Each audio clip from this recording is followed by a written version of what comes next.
transforme y cambie nuestro corazón y nuestra vida. En el nombre de Jesús. Te voy a pedir que por favor me acompañes en el Evangelio de Juan, capítulo 11. Y vamos a escudriñar un poco las Escrituras en esta mañana, a ver qué consejo nos da el Señor acerca de lo que hay en nuestro corazón y en nuestras vidas. Amén. ¿Lo tienes? Juan, capítulo 11. Lo leo en el nombre del Padre, del Hijo y del Espíritu Santo. El libro de Juan, capítulo 11, versículo 1. Versículo 1. Dice la Escritura: estaba entonces enfermo uno llamado Lázaro, de Betania, la aldea de María y de Marta, su hermana. María, cuyo hermano Lázaro estaba enfermo, fue la que ungió al Señor con perfume y le ungió los pies con sus cabellos. Enviaron pues las hermanas para decir a Jesús: Señor, he aquí, el que amas está enfermo. Oyéndolo Jesús dijo: esta enfermedad no es para muerte, sino para que la gloria de Dios, para que el Hijo de Dios sea glorificado por ella. Y amaba Jesús a Marta y a su hermana y a Lázaro. Cuando oyó pues que estaba enfermo, se quedó 2 días más en el lugar donde estaba. Luego, después de esto, dijo a los discípulos: vamos a Judea otra vez. Le dijeron los discípulos: Rabí, ahora procuraban los judíos apedrearte y otra vez vas allá. Respondiendo Jesús: ¿no tiene el día 12 horas? El que anda de día no tropieza, porque ve la luz de este mundo. Pero el que anda de noche tropieza, porque no hay luz en él. Diciendo esto, les dijo después: nuestro amigo Lázaro duerme, mas voy para despertarle. Dijeron entonces sus discípulos: Señor, si duerme, sanará. Pero Jesús decía esto de la muerte de Lázaro, y ellos pensaron que hablaba del reposar del sueño.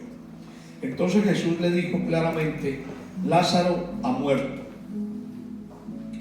y me alegro por vosotros de no haber estado allí para que creáis, mas vamos a él. Dijo entonces Tomás, llamado Didimo, a sus condiscípulos: vamos también nosotros para que muramos con él. Vino pues Jesús y halló que hacía ya 4 días que Lázaro estaba en el sepulcro. Betania estaba cerca de Jerusalén, como a 15 estadios, y muchos de los judíos habían venido a Marta y a María para consolarlas por su hermano.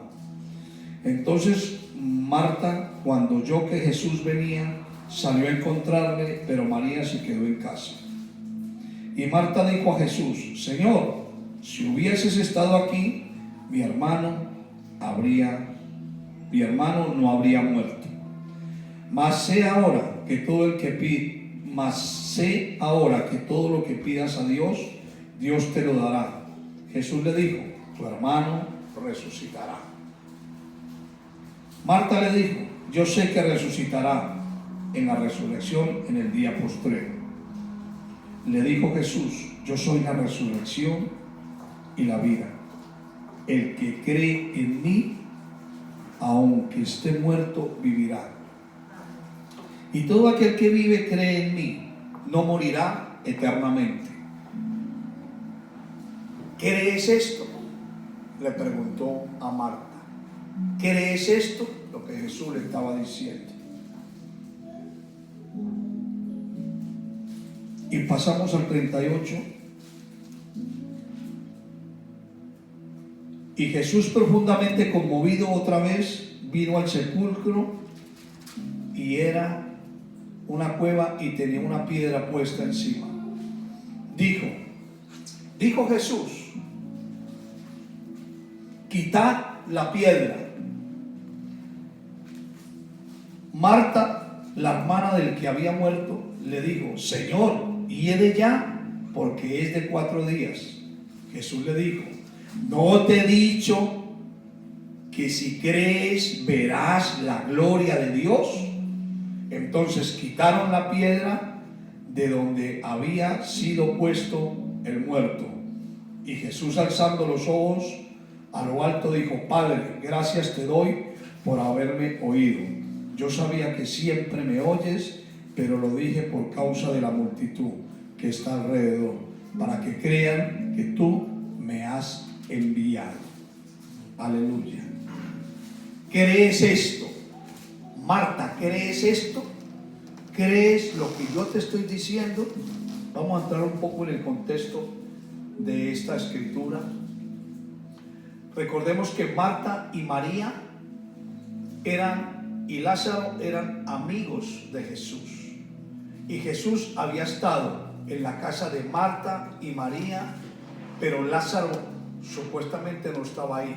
Había ido a visitar a Lázaro, pero en el contexto donde se lee ahí no estaba Lázaro en ese momento, pero era amigo de Lázaro.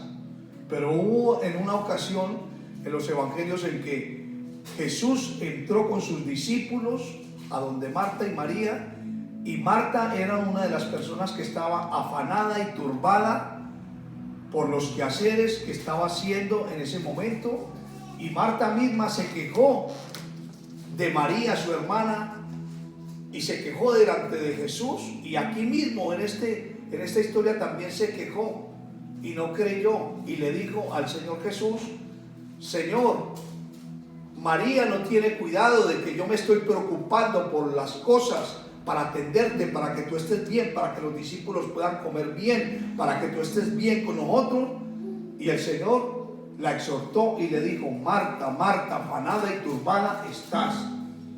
María ha escogido la mejor parte, porque ella quiere aprender de mí, quiere la palabra, está estudiando, está sentado a mis pies. Ella quiere escuchar la palabra. Tú estás ubicada en otra situación en tu vida.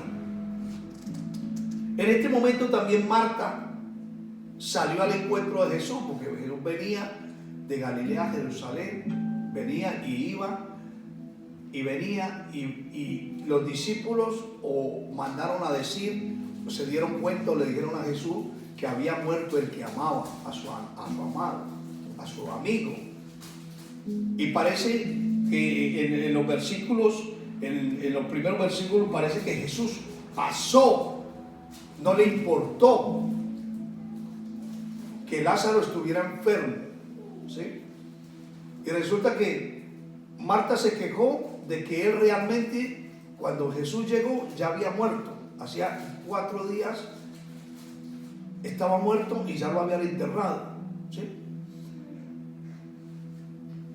Y en este caso, Marta y María representan las iglesias de hoy en día, o representan la personalidad, la humanidad de la iglesia hoy en día, de lo que es la incredulidad y el creer en Dios. Por eso Marta le dijo: Señor, yo sé que resucitará en la resurrección en el día postrero. Pero el Señor le dijo: yo soy la resurrección y la vida. El que cree en mí, aunque esté muerto, vivirá. Y una de las razones de que nosotros tenemos que preguntarnos por qué murió Jesús en la cruz del Calvario. Venimos de Semana Santa, venimos de Domingo de Resurrección, pero parece que a veces no entendiéramos por qué Jesús murió y resucitó en la cruz del Calvario. ¿Por qué Jesucristo hizo para unas personas como si hubiera sido un acto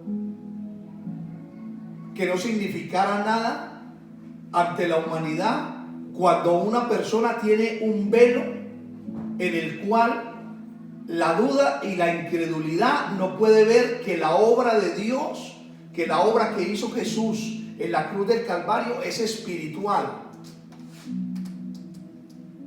Aquí en este contexto de esta palabra nos habla de una persona querida por Jesús, querida por Dios, querida por la familia, por la gente, por las personas, como nosotros también somos queridos por personas, tenemos amados que nos aman, también tenemos personas que no le caemos bien o no están con nosotros. Y es la humanidad la que nos hace ver por qué murió Jesús en la cruz del Calvario. Recordemos que la enfermedad es un símbolo del pecado. Murió Jesús por nosotros en la cruz del Calvario para que nosotros pudiéramos tener una entrada libre a la presencia de Dios. Recordemos que por el pecado de Adán y por la desobediencia de Adán entró la muerte, y por un hombre, por Jesús encarnado, Dios hecho carne, se encarnó, trajo vida y vida en abundancia. Él nos vino a dar esa vida. Entonces la pregunta es, ¿qué tiene que ver este pasaje de la muerte de una persona, de un judío común y corriente en la Biblia para nuestras vidas? Representa lo que nosotros dejamos morir a través de la incredulidad y a través de la forma como actúa el pecado en la humanidad, en nuestras vidas. Hoy vamos a hablar qué es lo que nos separa de Dios. Y lo que nos separa de Dios, para no poder tener nosotros esa comunión, esa intimidad con el Dios Todopoderoso, esa intimidad que perdió Adán en el huerto del Edén cuando fue tentado por el enemigo, y Eva fue tentada también por el enemigo, porque el enemigo, el tentador, tentó a Eva y Eva hizo tentar a Adán. Entró la muerte, entró la desobediencia, entró el apartarse de Dios, entró la muerte espiritual. Físicamente, Lázaro había muerto, físicamente. Ya Elías hace 4 días. Y Jesús le dijo a los discípulos, esa enfermedad no es de muerte, es para que la gloria de Dios se manifieste. Pero ellos creyeron que Jesús decía que él dormía, pero él había muerto, físicamente había muerto. Entonces hoy vamos a hablar, la enseñanza de hoy que el Señor me ha puesto en el corazón y en mi espíritu, es hablar del antídoto que hay contra la muerte física de una persona para conocer a Dios. En otras palabras, vamos a hablar de lo que puede curar la muerte, que significa la separación física en este momento de que estamos describiendo en este contexto de la palabra de Dios, una palabra que es muerte, la separación de la vida y de la muerte física. Pero también hay una separación de la vida física y la vida espiritual entre el hombre y Dios. Y vamos a hablar acerca del pecado y del arrepentimiento, de lo que puede traer muerte a nuestras vidas, de lo que puede traer también la sanidad y la cura para esa muerte y para que nosotros podamos volver a tener esa vida como le dijo Jesús, y dio la orden cuando él estaba muerto, y cuando María le dijo, Señor, es que ya ya tiene 4 días, no te enteras, Señor, no te enteras que yo te mandé a llamar y te avisé, pero tú pasaste de mí. No te enteras, Señor, que ya hiede y que ya no hay nada que hacer porque ya está muerto. Pero antes ella se le había olvidado que Jesús le había dicho, Marta, ¿crees esto que yo te estoy diciendo? Marta, ¿tú crees que yo soy la resurrección y la vida? Marta, ¿tú crees que yo soy enviado del cielo por mi Padre para darte vida, vida en abundancia y vida eterna a los que creen en mí? Y Marta no creyó. Marta se dejó llevar por la muerte, por el pecado, por la duda, por la incredulidad, por la separación del velo que había en ese momento con Marta. ¿Crees esto, Marta? Pero ella creyó a su manera. En el versículo 25 de ese mismo capítulo 11 le dijo: Marta, yo soy la resurrección y la vida. El que cree en mí, aunque esté muerto, vivirá. ¿Qué significa esto? Ahora, en este tiempo, muchas personas están separadas de la presencia de Dios. ¿Qué es lo que nos separa de la presencia de Dios? El pecado. La muerte es un símbolo del pecado. En la antigüedad, la lepra era asumida por los judíos como si fuera un castigo de parte de Dios. Pero es que la muerte es un castigo de Satanás hacia la humanidad para que nosotros no podamos tener esa relación que la humanidad debía de tener y que Adán tenía que haber conservado y haberla heredado a nuestras vidas. Y fue Adán el que, por Adán entró la muerte. Entonces, por Jesús vino a dar vida y vida en abundancia. Por eso la resurrección, por eso Jesús murió en la cruz del Calvario por nosotros, para darnos vida. Pero ahora no una vida física, tal vez una vida física de milagros, sí, pero es más importante la vida espiritual. Devolvernos la relación que Él y yo, la humanidad, teníamos antes de Adán. Lázaro estaba muerto y el Señor le dijo: y todo aquel que vive y cree en mí no morirá eternamente. Eso fue lo que se perdió en el Edén. La comunión. Jesús vino a deshacer toda obra de tinieblas y a restaurar lo que se había perdido. No moriremos. No moriremos si creemos en Jesús. No moriremos si creemos en la resurrección. No moriremos físicamente si creemos.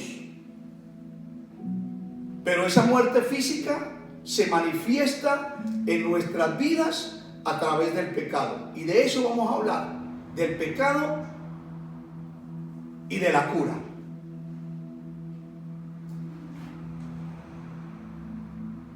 ¿Qué es pecado?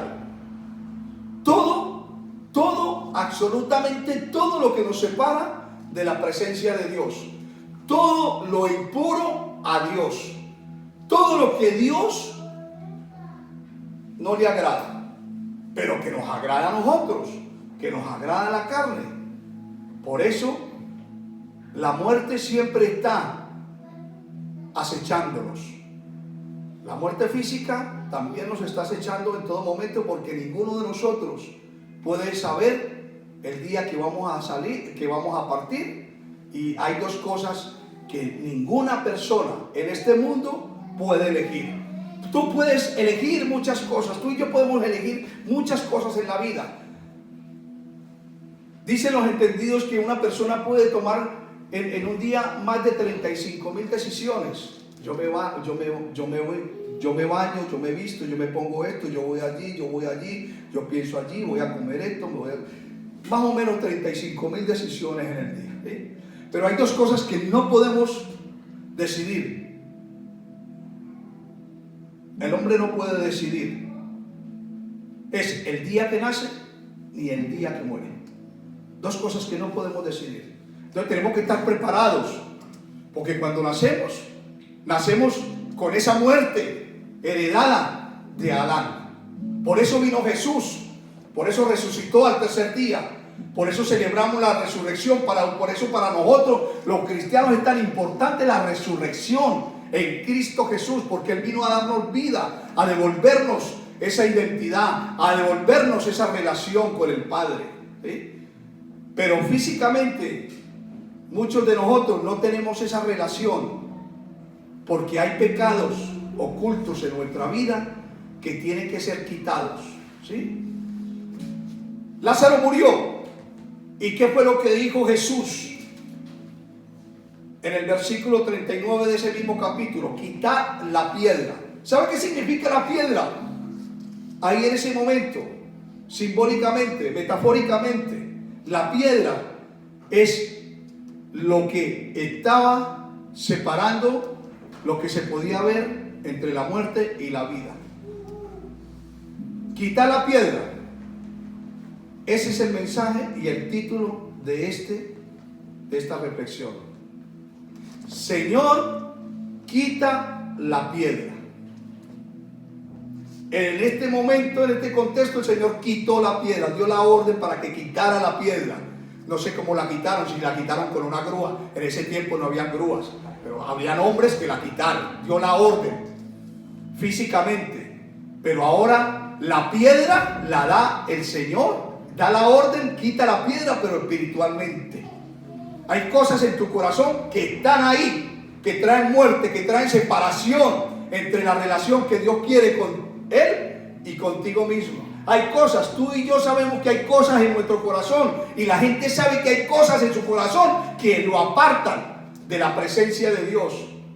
Y eso es lo que Dios nos quiere enseñar en esta mañana, el Espíritu Santo, que le debemos de pedir a Él que quite la piedra, quite las piedras. Vamos a ver qué es quitar la piedra. ¿Qué piedras de pronto pueden haber? En este caso, en este contexto, estaba la piedra de la incredulidad, pero también hay piedras como la amargura, el enojo, la ira, el resentimiento, la depresión, ¿sí? El orgullo, la altivez, la arrogancia, la apatía hacia las cosas de Dios, hacia lo que no nos interesa, y nos inclinamos más hacia la muerte, a lo que creemos y pensamos que nos da vida, a lo que alimenta nuestra carne, a lo que alimenta nuestros ojos, a lo que alimenta lo que no le agrada a Dios, pero que a nosotros sí nos alimenta, y creemos y estamos bajo el engaño y la mentira de que creemos que vamos a tener vida. Pero Jesús vino para darnos vida, y vida en abundancia, pero no la vida física como nosotros la vemos con la óptica de la muerte del pecado.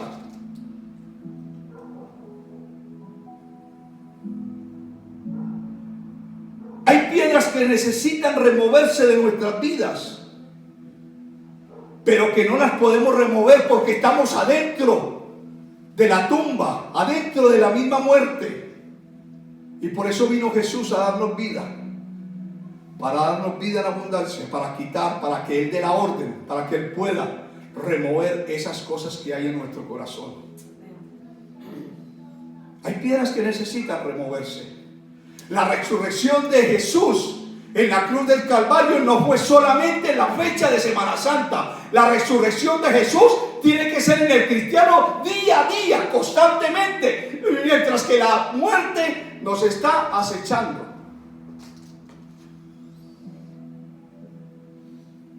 Vamos a ver. Venimos a la tierra con el propósito de crecer. Tú vienes a esta tierra enviado por Dios, porque Dios le ha permitido a tu espíritu vivir en un cuerpo.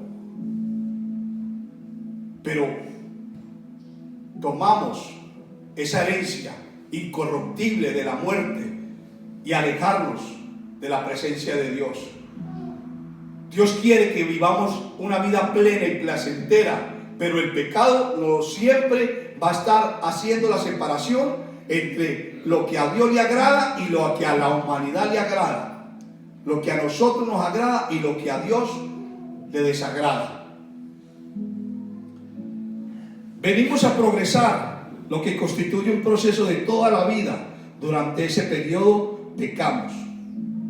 He dicho que el pecado es todo, pero absolutamente todo, no lo que tú te imagines, sino todo lo que le desagrada a Dios. Por eso lo importante es de poder agradar a Dios y tener esa comunión con el Señor para darnos cuenta, porque cada vez que nos acercamos a Dios, vemos nuestras tinieblas, porque Dios es un Dios de luz.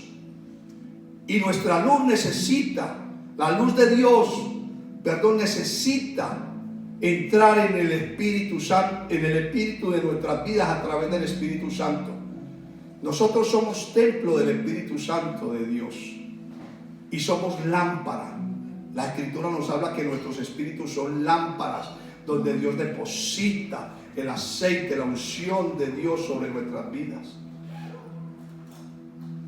La lámpara de Lázaro ya estaba muerta, pero el Señor sabía que él iba a resucitar y que no estaba muerto. Físicamente lo hizo para que ellos creyeran. Todos los judíos que estaban ahí creyeran en Jesús, creyeran en Dios, ¿sí?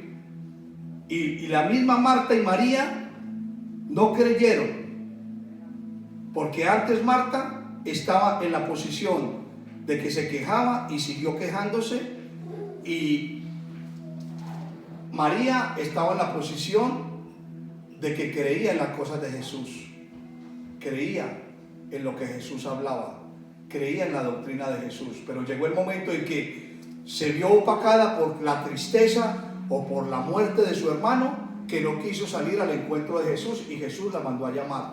Pero la que estaba con la incredulidad fue la que estuvo ahí, y fue Marta.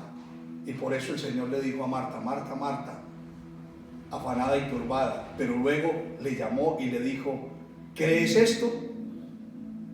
Entonces hubo dos posiciones que lo comenté anteriormente, pero esas posiciones también se nos ponen en nuestra vida, porque muchos de nosotros creemos que hay un Dios que está allá, pero que tenemos esa relación, creemos que tenemos esa relación, creemos que Dios está con nosotros, y pensamos que Dios está con nosotros, y pensamos y creemos, y debemos de creer, pero Dios no está en un espíritu que no le agrada las cosas que hace.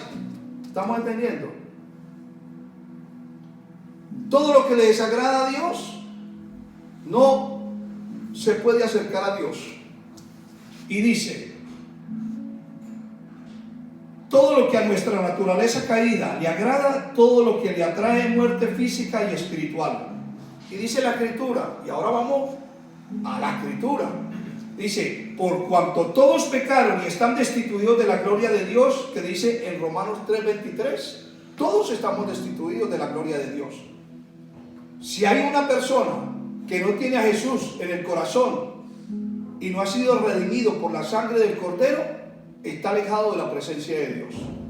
Y aún así, lo que recibimos al Señor en nuestro corazón y seguimos con nuestras tendencias, seguimos con nuestra naturaleza moviéndose a nuestro alrededor y creemos que eso le agrada a Dios, entonces por eso esta palabra que tiene que mondar en nuestro corazón, porque yo necesito que el Señor quite piedras de mi vida que están ahí, para yo poder tener esa relación de intimidad con el Señor, para que yo me pueda acercar a Él. De eso se trata, de que escudriñemos juntos y que podamos creer que hay un propósito de Dios en cada uno de nosotros. Que no seamos incrédulos, que no seamos como Marta, sino que seamos como María en un principio, que tenía la mejor parte. Ciertamente no hay hombre justo en la tierra que haga el bien y nunca peque. Entonces, si tú o yo o cualquier persona dice: no, es que yo no hago nada malo,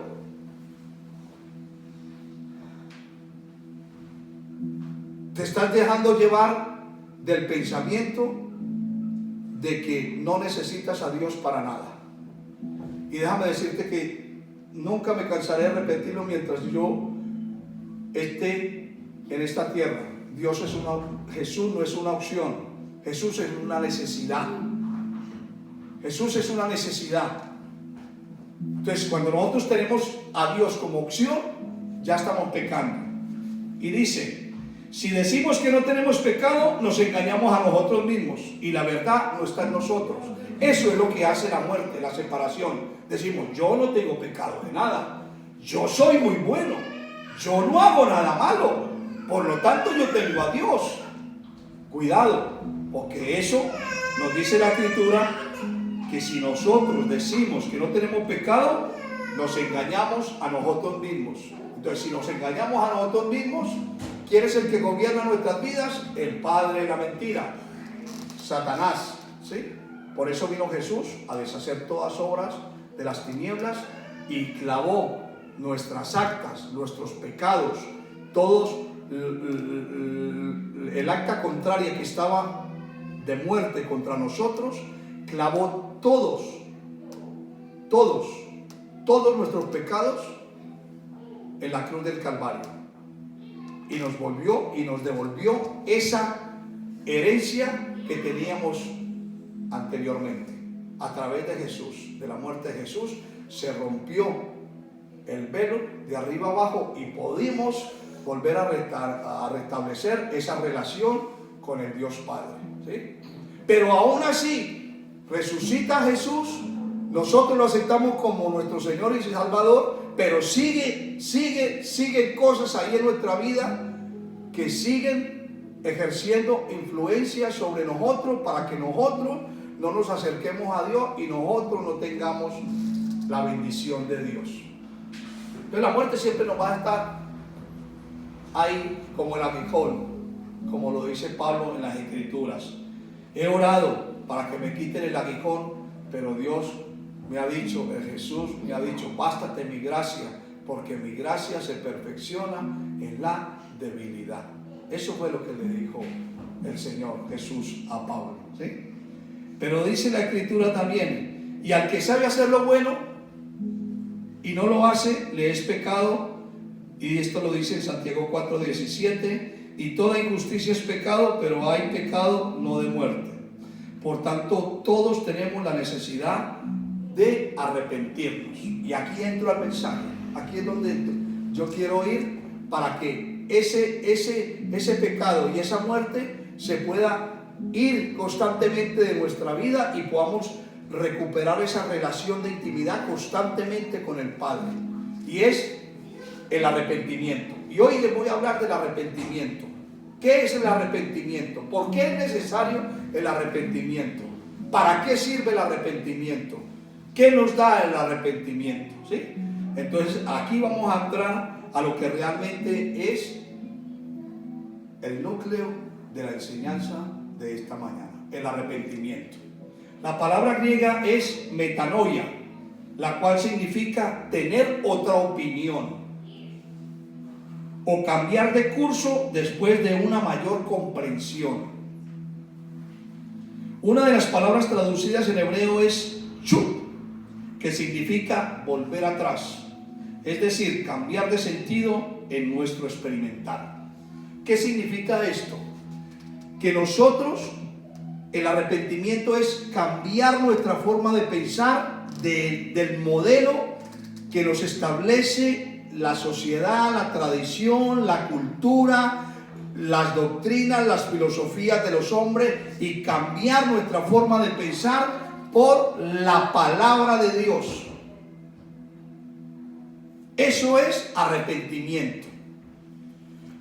Que si yo estoy caminando en la dirección que me llevan mis ojitos y que creo que es bueno,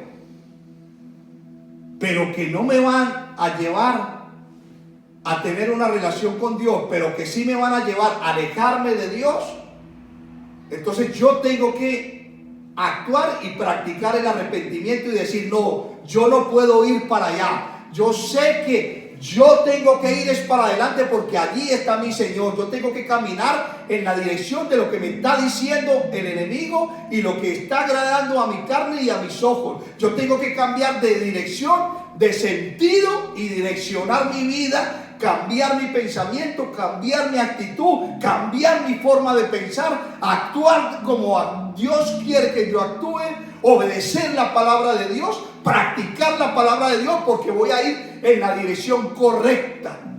El pecado nos hace errar al blanco. El blanco es la relación que nosotros debemos de tener con el Señor. El pecado nos aleja de esa relación. El pecado es errar al blanco, es estar fuera de la voluntad de Dios, de la condición de Dios, de lo que Dios quiere para nuestras vidas. Eso es errar al blanco.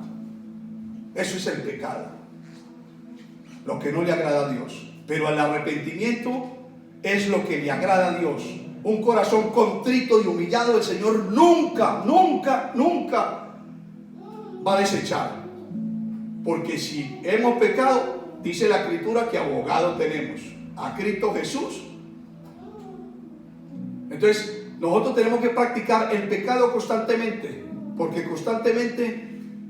el arrepentimiento, porque el pecado constantemente nos está acechando.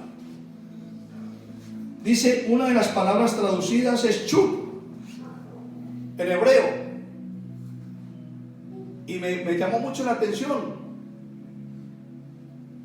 porque a veces cuando estamos haciendo cosas no nos arrepentimos, sabemos que estamos haciendo cosas malas y no nos arrepentimos, no tenemos esa convicción de pecado, no tenemos ese sentimiento de dolor, no tenemos esa convicción, ese cambio de pensamiento, sino que simplemente lo tomamos como algo efímero, como algo muy cotidiano, y ay, lo siento, perdón, ya está, como algo de pena. Pero el arrepentimiento original en la Biblia no es eso. El arrepentimiento es tener un compungimiento, una realidad de espíritu, de quebrantamiento hacia las cosas de Dios. Reconozco mis rebeliones delante de ti, Señor. Necesito un cambio en mi vida. Necesito cambiar de dirección en mi vida. Yo no puedo mover esa piedra, que es imposible para mí. Yo no puedo cambiar esa tendencia, ese pecado, esa debilidad. Yo no la puedo cambiar. Pero yo necesito, Señor, que muevas la piedra. Que mi corazón no se convierta en esa piedra y me haya ser obstáculo para que yo pueda tener esa relación. Por eso vino Jesús a mover la piedra. Pero no solo de Lázaro, sino que en la resurrección fue que empezó a mover las piedras de cada uno de los corazones de toda la humanidad en el mundo. Porque nuestras piedras son diferentes. Pero resulta que nosotros tenemos que, nos dice ahí en la Escritura en Mateo, de que la piedra, la roca, es Jesús.